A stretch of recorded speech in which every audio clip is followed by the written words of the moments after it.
19 जुलै रोजी सकाळी 8 वाजताच्या सुमारास भातकुली येथून 5 किलोमीटर अंतरावर असलेल्या कानफोडी या गावात एका व्यक्तीने गळफास लावून आत्महत्या केल्याची धक्कादायक घटना समोर आली आहे। योगेश विश्वनाथ बारबधे वय 32 वर्ष असे मृत व्यक्तीचे नाव आहे। सदर व्यक्तीच्या लग्नाला 3 महिने झाले असता त्याची पत्नी ही माहेरी आखाडी या सणाला गेली होती। पत्नीसोबत मोबाईलवर बोलायचा, मला तुझ्याशिवाय करमत नाही। दुसऱ्या दिवशी सदर व्यक्ती सुद्धा मुलीच्या माहेरी निघून गेला। 3 ते 4 दिवस देवी दर्शन करून तो तिसऱ्या दिवशी घरी सायंकाळी 6 वाजताच्या दरम्यान परत गावी आला।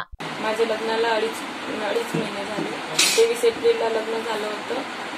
आमचं रिलेशन एकदम चांगलं होतं, म्हणजे लव्ह मॅरेज पेक्षाही चांगलं होतं।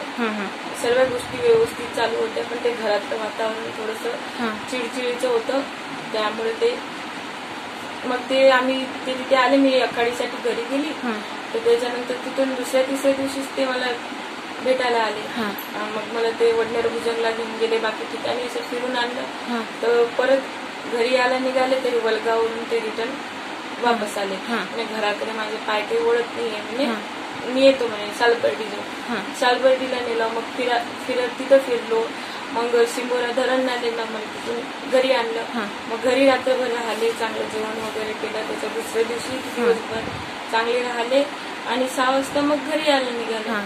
घरी येऊन मग कॉल केला, मला सांगितलं जेवण वगैरे असं तसं काही केलं त्यांनी।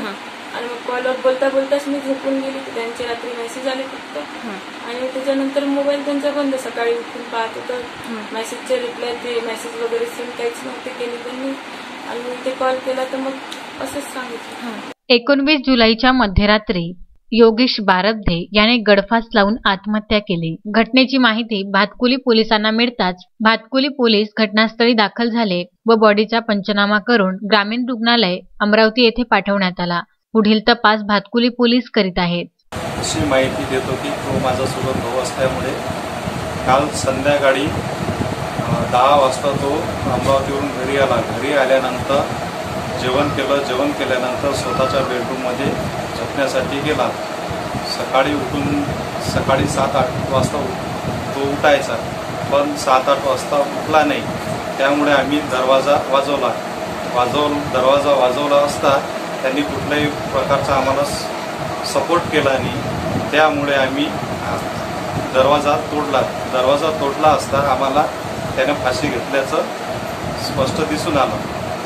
आणि अशी स्पष्ट दिसल्यानंतर आम्ही पोलीस पाटील यांना कळवले। पोलीस पाटील यांनी भातकुली पोलीस स्टेशन येथे माहिती दिली। त्यानंतर पोलीस स्टेशनचे कर्मचारी येऊन त्यांनी फाशीचा पंचनामा करून आम्ही ते PM साठी अमरावती येथे नेले। सपना कोलटेके, विदर्भ न्यूज, भातकुली।